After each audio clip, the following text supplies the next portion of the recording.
Welcome back, everybody. We have another Alliance War video here. This is 4 Loki versus JA. This is the last war of the season. They banned Scorps, Spiting 99, and Ghost, Herc, and Torch are globally banned.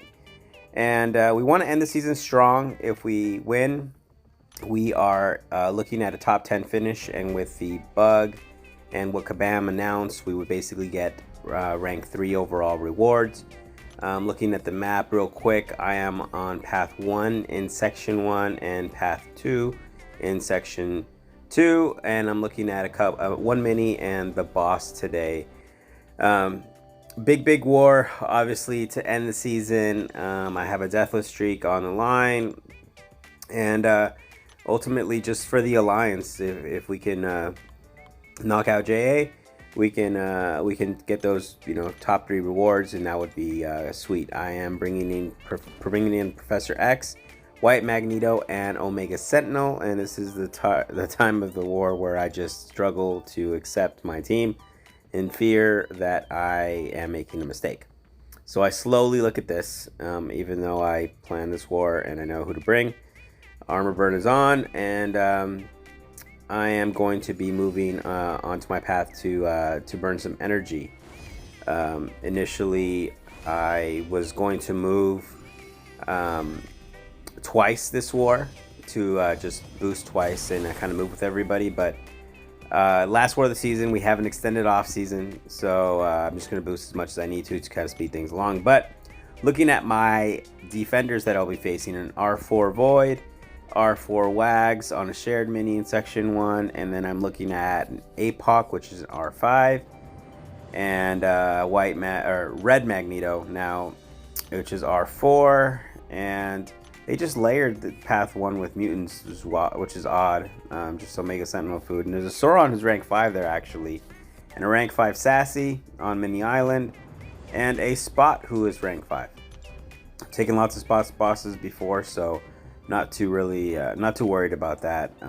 But this Void is on Masochism, so let's take a look at this now. And I use the White Magneto pre-fight here so I can parry with ease.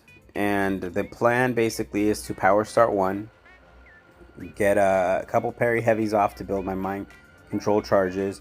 Then I'm going to do a 5-hit combo to get to a combo of 7. And that should be right around the time where his intimidating debuff is going to be placed. So then I'll just do another combo to remove it, and then just stick to the same strategy basically. And you can see that it's going well right here. I'm at 2 bars. I'm at 40, getting to 40, 50% or mind control charges. And I was hoping he got friendly with that. I missed a parry and my falter triggers, and that's not what I wanted. So I get a parry heavy here, and he throws a special 2. I get a full combo here to just kind of see if I can get the debuff off of me, but ultimately I heavy after that special 1, and I'm going to use my falter to heavy to ramp up since I'm at a special 3. And he doesn't have a fury like on path 9A, where if he gets a debuff on you, it just does an insane amount of damage. So it's not too bad as long as you have an exit strategy here for this Void. But I throw my SB3, and I did mutant boost, so 150% small mutant boost here because it's just a lane fight, and I can definitely do enough damage. I do have max recoil on here just to pump up my damage and get out of the fight a little bit sooner than I need to. I don't need to run mutant boost for lane fights at all. X will throw 1 special 1, a special 2, and about 3 special 1s, which will all ramp up with prowess and kill a defender with about 220k health. But the spam just makes it faster and just easier to get in and out of the fight. So if you can do it, if you don't have the boost, then you don't need to do it. But now I threw on the recoil tree for this fight and some tech boosts that are ultimately not needed at all. Just if I'm gonna throw a special 3 or special 2, then I can get back up to a bar of power. I'm using an indestructible boost just because if I happen to get hit, it obviously saves me some potions. But the plan here basically is to heavy to move into my heal block. And shout out to Trevor, who actually showed me that through his Alliance War videos. That's very convenient because And there I run into an SB1. That's not convenient. But basically what that does, it starts your pause phase, and then you medium to get them heal block, and it's immediately pause. So you can see here everything's going perfectly fine. Less than 30 seconds, he's absolutely smoked. So you know, super smooth fight right there with Omega Sentinel, and Drew opens up the middle, and I move on to section 2 a little later in the war. And the plan here, basically, I'm still running the recoil tree. I know this is APOC, and I know that when you have a damage over time debuff, when he throws a special, he basically applies his debuffs. I did not care. I was actually thinking that if I limited him to a special one, that he applies the poison, I may heal from it. But ultimately, I didn't think the weakness would really do that much, you know, mitigate that much of my damage. But plan basically here is to start in heal block and get a second medium right off the bat to get my prowess to remove his my armor ups to remove his prowess, and then the second medium to heal block him to stop anything that happens in the node, and then basically just keep him cornered. And if he throws a special one, great. I'm running max collar tech, I'm running max petrify with my mastery, so when I parry him, and then I'm power burning him per the attacker tactic, so he's really limited in power, and just want to keep that heal block up, throw my SB3 as my pause reset right there, and then keep these plasmas paused and let them do work. I believe I'm going to come out of this with a what is this, a 2.9k tick, which is almost 6k per second. And if I just keep this pause, then everything's perfectly fine. He gets friendly right there, and he throws a special one, which is exactly what I want. And you see that, you know, he didn't apply a poison to me, and I'm not healing from it, you know, per Omega Sentinel's abilities, but it's all good. So he goes down, beefy APOC goes down, and now I have a red Magneto. Now, red Magneto will apply magnetism, but her ability accuracy cannot be lowered versus mutants. However, his magnetism still applies to not allowing metal opponents gain any health regen, and he can't miss or be auto blocked. So you see here I start under 100%, and I wanted to see if basically my bleed and poison would trigger her mechanics to allow my regen to kick in, but it didn't do anything. So it doesn't really matter. The plan basically here is to parry. If he throws a heavy, back off and get a parry from a distance, power burn him, and throw a special 3 and just, you know, stay paused. I have my cowardice on him at this point because I don't need to heal block him, because I'm not going to trigger the regen off of buffet since I'm nullify immune. And the cowardice is just basically so I can block his specials. I can dex the SB1 perfectly fine, but again, she's super tanky with all those armor ups, so I'm not going to do that if I don't need to. So at this point, the plasmas are doing quite a bit of work. That was a lag in the game, and it's super frustrating because the worst goes through your mind, and thankfully nothing happened. But I throw my SP2 here to end it, and I have my last Omega Sentinel fight coming up. This is Sauron on the shared mini, and this I don't mind Sauron at all. I can play around as unblockable perfectly fine. But with Omega Sentinel in the tactic, you remove the prowess, which makes it super ideal, and he still gets his regen. So I want to start in heal block mode to stop that and basically stop all the nonsense on the node. But I will not I won't have any power because the burden of might, as I gain buffs, basically my combat power rate gets reduced. I don't need the power though. I just need to keep him cornered, remove his prowess, keep him heal blocked, and let my basics do their work essentially. And I'm just gonna push him basically as close as red as possible. If he throws his specials, great. I can dex the SB2 and SB1.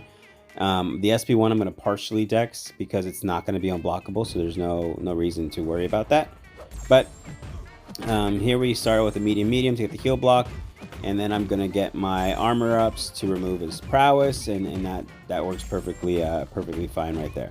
So now we're off and running. So 15 seconds in, he's already about 30% down, and as long as I keep that heal block, nothing's really gonna happen. And you see I partially dexed it, and everything is going to plan right here. He throws some heavies, doesn't go. I don't land some parries there, so it's a little bit annoying. But ultimately, you see I have no power, but her basic hits. She has about over 9k attack. With the recoil tree on, and versus mutants it goes over 10. I really think I'm gonna R5 her. She just the boost in damage and everything else would just be fabulous. So she's definitely on the table for that. Next up, I have this Sassy on 48. This is I'm gonna use Professor X with 3 persistent charges. I used him for 1 fight before, but because of the Omega Sentinel synergy, I get 2 per win. So I'll be at 3, and then I'll be at max of 4 because I can't get to 5, obviously. I'm going to use a Power Start 1 boost. Shout out to Mad Cat who dropped the suppressed debuff for me to basically help when I parry heavy. And the plan basically is to Power Start 1, parry heavy to an SP3 and get 100 charges. And I can't use my falter while he has a vigilance, and he starts with a vigilance buff because I started with a 1 bar power. So there I miss a parry, and I land this, and now he's faltered, so I just heavy a little too late, so I don't hit him, but I still get the ramp from the heavy charge. So everything's going perfectly fine at this point. I'm looking at my mind control. I'm at 91. I just need to get to another heavy, and now I just need to get to an SP3. So I miss a parry there, of course, but that pushes me red. So I'm like, you know what? Just launch this, and I'm set. So I throw my SP3. Again, running max recoil here, and with 3 charges, it's more than enough to SP3 spam. I do a heavy charge into this one to just get a little bit more damage, and this beefy boy is going to go down. So this is the I just think Professor X is the easiest way to take down this Sassy on this note. I know Spider-Man 99 basically makes him a potato, but when he's banned, X, I still think X is a better option, even if Spidey 99 is not banned, because he just, all of this SP3 stuff, you're no danger basically. So anyways, now to the boss. I'm taking a spot boss, and I have a Horseman. Shout out to Steve who dropped it. I have all 3 read pre-fights. Thank you, Mad Cat. I have an Omega Sentinel tracking debuff to help find spot. Running big mutant boost, big boost all around, even an experience boost. I'm running a Power Start 1, and I've taken loads of spot bosses back in the Unsteady Ground days when he could go unblockable on this node. He doesn't. That's not a thing anymore. So I'm not really worried about the ruptures or any of that. I'm just gonna heavy counter him, and if he throws a heavy, great, but I don't want to get too cornered, and that's why I go for intercept right there. And then he throws a heavy, thankfully, and I get a heavy off. I use my falter here to get a nice long heavy and get him down. And Horseman is helping me here, not with just damage, but I was healing through the bleed portion of that debuff, so that's always nice. Not needed, but I didn't start doing that till this season. I heavy counter another heavy there, and I just need one more heavy counter, and you see that I get it. I'm at 100 charges and an SP3. So he throws that SP1, and he gets a buff immunity debuff applied to himself, which removes all the buffs from him and any other buffs that proc. The boss node actually gives him buffs, and every time he were to gain a buff when he has that, it applies a rupture to me. But the node also has opportunist, so it's going to make him hit harder with all those buffs, but it stops him from getting them. So I'm not sure why he was placed here, but ultimately I'm not complaining. It's just it's a relatively easy boss. I've literally taken this spot boss with 6 hits in previous wars, and it's just kind of a cakewalk. But you see there, that went down smooth. That was my entire war, and My season is now officially over. Um, again, Andrew didn't want me to SB3 spam so much, but I think he just fell in love with the SB3 spam himself, because I watched his last war videos and he just threw quite a few.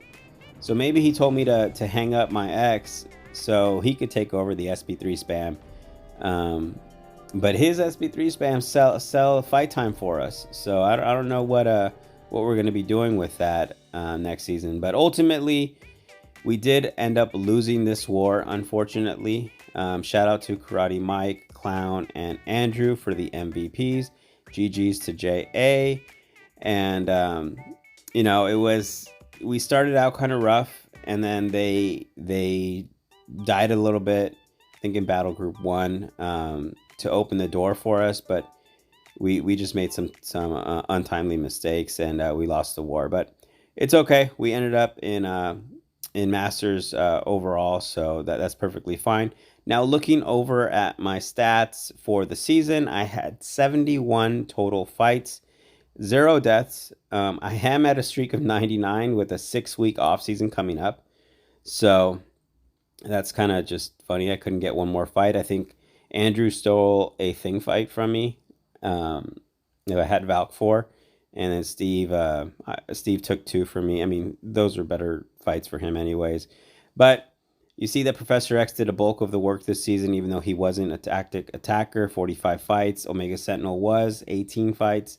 And Namor did a couple fights. Nabs even made an appearance, Steve's favorite champ, other than Nova. Chavez did a lot of good work on that Zemo 25. That's a great counter for that. And then Valk made an appearance. So my R5s did show up a bit. But it was a fun season. We definitely learned some, and looking forward to the next season after the long break. I will see you guys in the next one.